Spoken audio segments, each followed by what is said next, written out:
Hi guys, Disadvantage Journey here. So we have a cooking video today. It's a very requested one.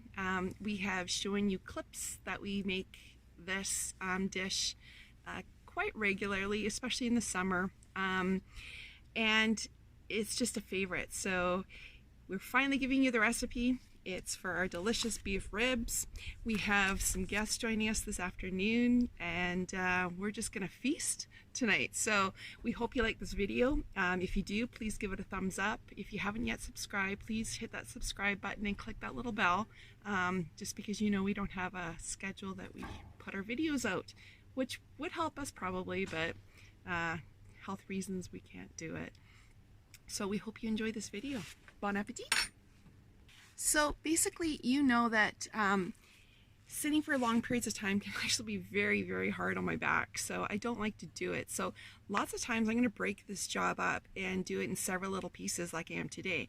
And I'm going to start with one of them, and that's actually making the spice rub that we're going to rub the ribs with. So get out a pen and paper. I will include this recipe in the description as well, so you can refer back to it without having to watch the whole video, unless you want to help us with some view time. But I find it helpful when people include descriptions and videos and information in those descriptions, so I hope you do too. We're going to start with one of the first things, and that is smoked paprika. Now you can use regular paprika as well. We just prefer using the smoked paprika. I am doing 2 whole racks of ribs, so I'm going to put probably about 7 mils, or about a teaspoon and a half for the spice rub in there. The next thing, of course, is going to be basil. So basil is about the same. All of these are going to be pretty much a very similar in quantity. The basil I'm actually going to break up and crush it a bit more than it comes from the package. Then we also have onion powder. Now you can also use minced onion, and I do that as well, but I'm going to use the onion powder today. Now onion soaks up moisture even through the package somehow all the time, so I find it very frustrating. So I'm going to break it up. That's about a teaspoon and a half as well. By breaking them up as I put them, it makes it easier than to try to do it and then I miss big chunks later. So that's the method to my madness here. Chili powder.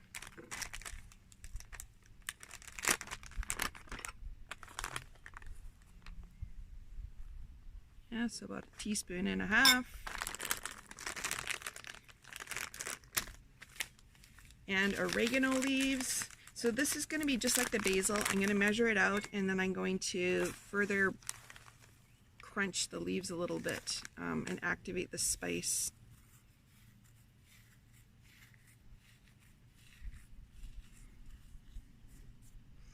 You can definitely smell, like by crushing them, that you're actually activating, as you're breaking up some of the leaves, you're actually activating some of the oils that are still in the spice.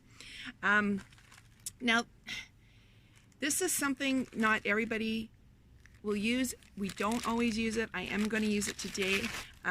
This is basically what it is. It's achote, so it's annatto seed. So that gives you a little bit of that Latin flavor in the food. It's a little bit of a paste. So I'm just going to put off a chunk.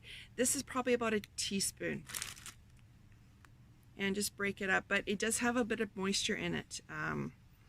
So you can't break it up completely. You're going to need to rub it into the meat when we get the meat. And just be aware, if you do get it and use it, it will dye your hands a little bit. So just forewarning. Garlic powder. So we use tons of garlic. So this one I'm actually probably going to put about 2 teaspoons in it, just because we like the garlic. Black pepper. Now, just an important little side note here. There's a couple different kinds of pepper. You can get like ground pepper, and you can also get cracked pepper or granular granulated pepper, and those are actually superior. When they actually grind the pepper, they actually activate some of the oils, and I mentioned this in our safety for consumables in van. Pepper can actually quite easily become rancid because of the oil in it. So you can help delay this by actually getting cracked pepper as opposed to ground pepper where the oil will go rancid. So this one's going to be about 1.5 teaspoons.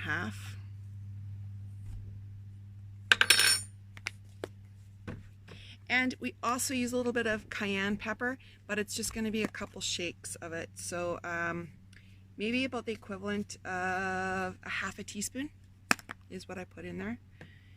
Salt.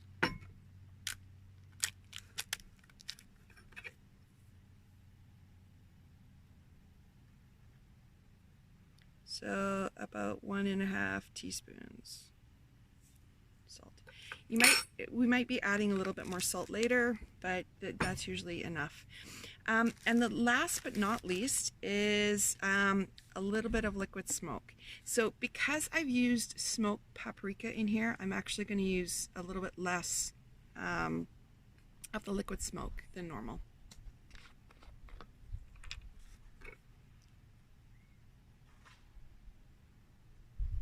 So probably just a little bit, about 1 teaspoon in there. Now this, when you touch it, it is going to make your hands smell, and there's nothing you're going to do to be able to get it out. So if that bothers you, you can always use rubber gloves. Just going to mix this up, let it settle, and then we'll get on to the next part. Okay, so the next part, actually getting the ribs ready for the barbecue or oven, however you're going to be cooking them. Now, this is a step I don't personally do all the time, but I just thought I'd take this opportunity to show you guys how to do it, because there are people out there that actually think it's something that you have to do, but that's not the case. Now that's removing the membrane on the back of the ribs. So we have a nice rack of ribs here. Now if you just feel, I find the easiest way is to just scratch near the bone of one of them, and then you can find where the membrane is and actually just pull it off. Now some people say that the membrane will actually stop the seasoning from getting to the back side of the meat, and they want to make sure that they marinate all their meat. So, I mean, I don't really find that. I find that our ribs are completely always flavorful all the way through to every bite. And I think that this is just something that some people have noticed and do and just continue to do by habit. For me, the reason I don't do it is because I actually find that it holds the ribs together better, longer. When you slow cook them, they'll actually start falling apart, and I want them to have a nice presentation when they're cooked. So I'll actually just leave this membrane on typically. So I'll take one off and I'll leave one on. How's that? Sure, get it all off. And I mean, there still is a slight membrane there. It's just not as thick of a membrane to actually hold it, the meat together as well. So just a bit of membrane that gets thrown out after. Now, I always find that with the ribs, you always have to put some acid on it of some kind. So in this particular case, we're actually going to use lime. Now I would normally always use lime, but for whatever reason I didn't buy any at the store, so I got to use what I have. So I'm using just some commercially prepared lime juice here. And I'm just going to sprinkle a little bit all over the meat. Rub it in. Now this is not for the faint of heart. If you don't like meat and if it makes you feel sick to your stomach, I wouldn't recommend making ribs, because this actually is hands-on necessary food. So, and the other side as well. There we go. Okay, so just rub it on nice. The acid helps break down the meat, and so you should always use some kind of acid, especially on tougher meats, and that's what gives you that nice tender meat after. So an acid of some kind is always good. So it could be balsamic vinegar. Lime is great for this type of meat, and we also add a little bit of extra acid like substance for the ribs. And this is one of the secrets. This is part of the secret of carne asada and things like that, is really good strong coffee. So we're just gonna have some made here. It can be cold or it can be hot. Just hot will start to sear and cook the meat, and that might not be what you want. So I just pour a bit on. Now I'm going to pour a bit on, more on in a minute, but I want to put on a bit of oil as well. So I'm just going to cover it a bit with oil. And the reason for the oil is that the oil is going to hold all of the spices a little bit better and actually activate some of those spices. So just like I was crushing by hand some of them, like the oregano and thyme, or basil, sorry, the oil will help activate those spices to give whatever they got in them into the meat. So I'll turn these over, rub it on, over. There we go. Messy job. So a little more coffee.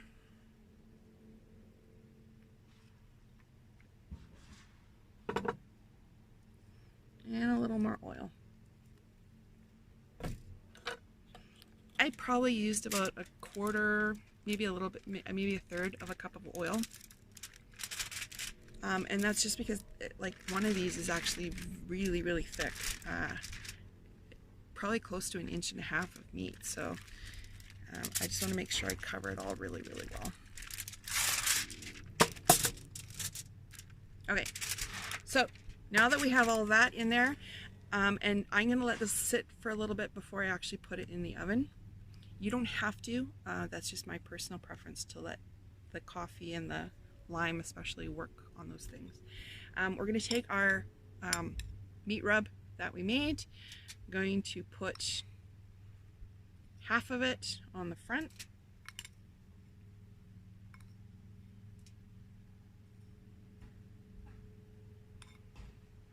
There we go. And again, remember that liquid smoke and smoked paprika smell will stay on your hands unless you use rubber gloves, so it's up to you if you do that. I can't be bothered. Coffee will help get most of the smell off if it really bothers you after. So just wash your hands in coffee after. There we go. Now we want to make sure we're getting all the meat, even the ends, as we go.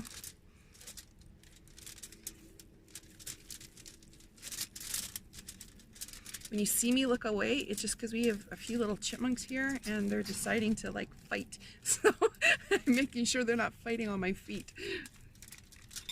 They're very friendly. They always want to come and say hi and be around us when we're here. Okay.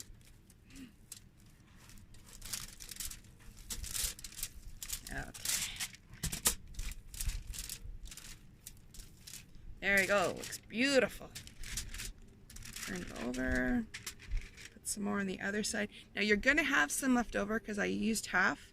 I'm only going to use about half of what's left because on this membrane side it just doesn't hold as much. So we have a little bit more to just throw on after we do our first check. It's typically what I do.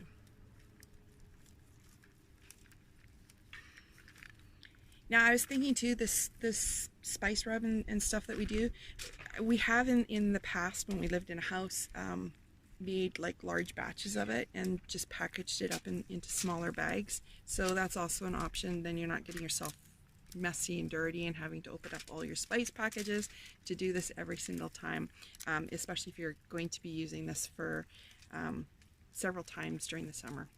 It might be useful, especially in a van, because some spice always spills on the counter and then you have to clean it all up and everything.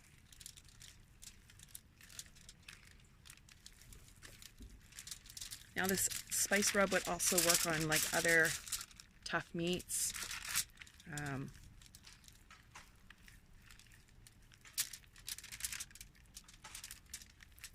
I hope you liked it.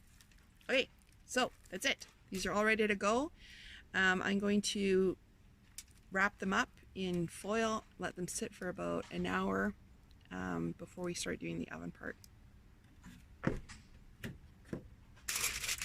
Okay, so on to the next part. So our ribs have been cooking for about 4 hours, so they're almost ready to finish them.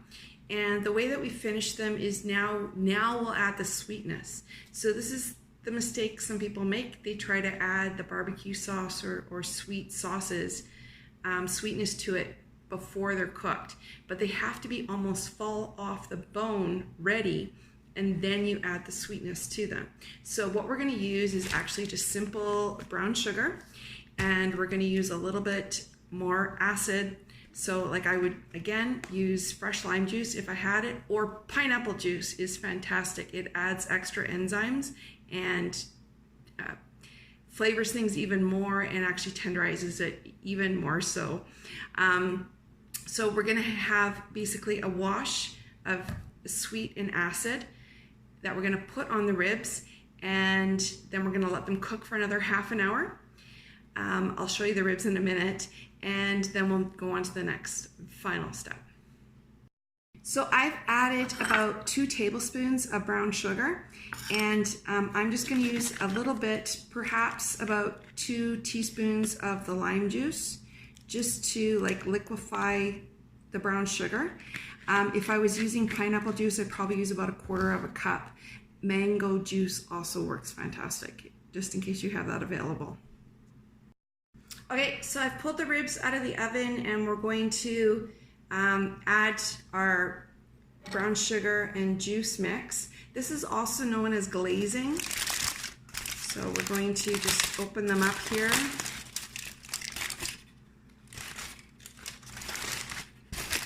And at this point, you can tell these are like getting to the point that they're fall off the bone.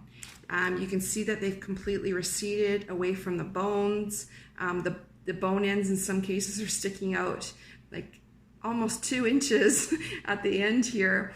And pretty much this meat's gonna pretty much just fall off the bone and melt in your mouth when you put it on or when you eat it.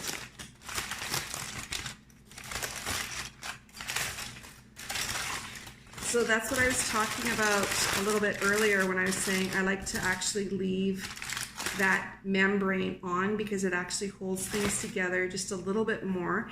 You can't really see this, so I'll move the camera.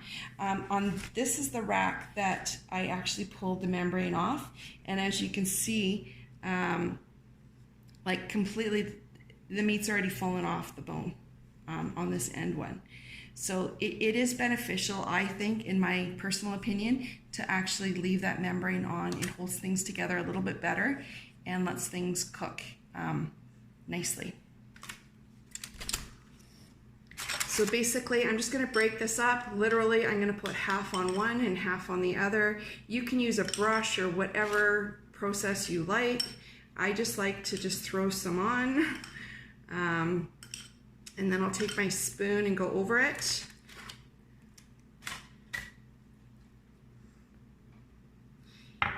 And I'll typically flip the ribs over, although as you know, they are falling off the bone already, so have to be very cautious at this point. Plus they're very hot. Yeah, so our ribs completely come out here, so I'm gonna actually just throw this away right now. Flip over the other ones. Now these are the thicker ones, so.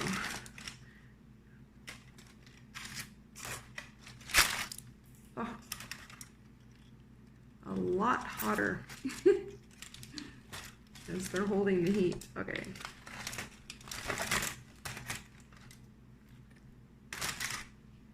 I know, use tongs, be safe. Okay, so half on here and half on the other side. So I'm gonna just throw these back in the oven. I'm not gonna completely cover them up as well as I had them, and I'm just gonna throw them back in for another half an hour, and then we'll do our final step. Okay, so our ribs are completely all ready. And the final step is just to add our favorite barbecue sauce. So this is actually used, there's only about 1.5 cups in here, and mix it with some rum. So we're gonna use probably about a half a cup of rum into the bottle, and then we're going to just brush that all over the ribs and finish them off. And then we have good, delicious ribs. So hope you enjoyed this video. Again, if you liked it, please give it a thumbs up, and really appreciate your feedback if you like this, because we obviously can do a lot more food videos if you're interested in knowing how to prepare a lot of the meals that you did in a house, but you can also do this on a barbecue, and we've shown you many pictures that we've done this exact meal on a barbecue many, many times. Thanks for watching.